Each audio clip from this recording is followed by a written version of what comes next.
Okay friends, one of the first things we have to do is safely raise and support the vehicle so the rear wheels are off the ground.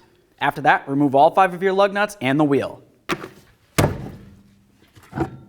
Now that the wheel's off, we have a clear view of our rear strut. Let's continue on by removing this nut. To do that, I'm going to hold the bolt from the backside and then remove the nut.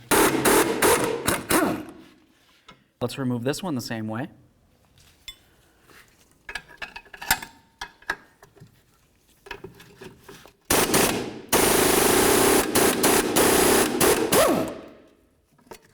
The back of this Jeep's trashed, but we're not worried about that. Let's go ahead and get this right out of the way.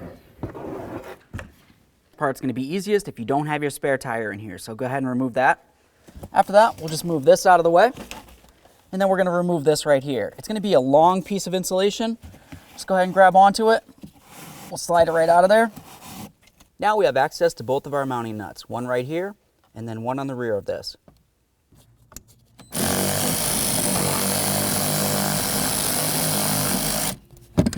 Okay, there's our second nut.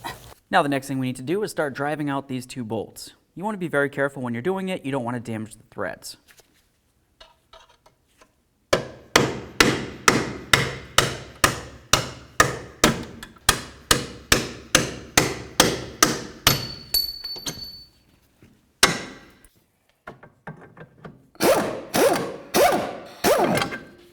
Now we're going to come up in between this area here and separate the knuckle area from the lower control arm.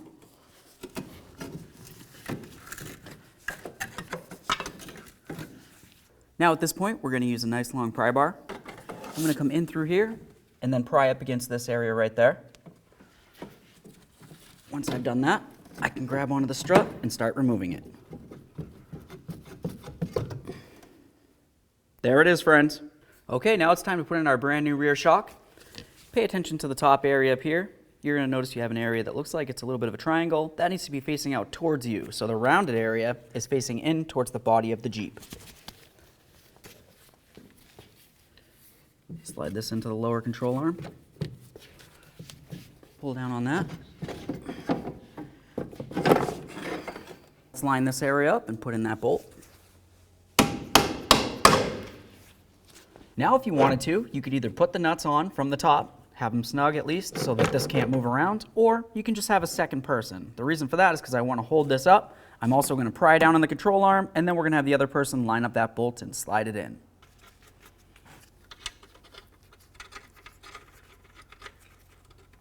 Okay, so now that we have both of these started, we're going to continue on to putting a jack underneath the control arm. We want to go ahead and lift up on this control arm, so essentially it's going to be as if the vehicle's weight is on the ground with the wheel on there. So we're going to basically have this compressed, and then we're going to get up and inside the vehicle, and we're going to tighten up the upper nuts first.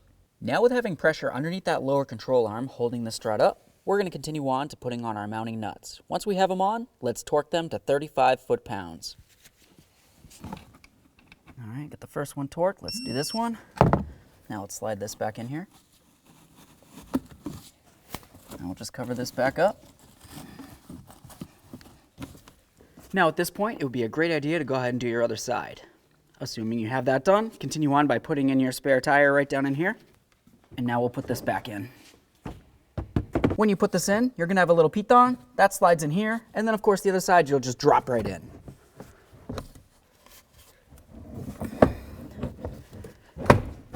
There we are. Back under the control arm with pressure underneath it, we're going to continue on to tightening up these bolts. First we'll snug them and then we'll torque them to 73 foot-pounds.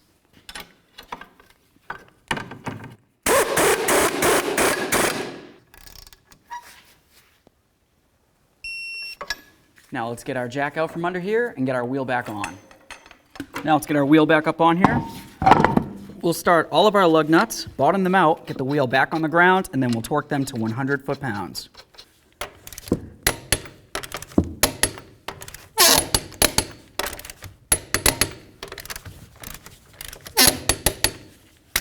Torqued.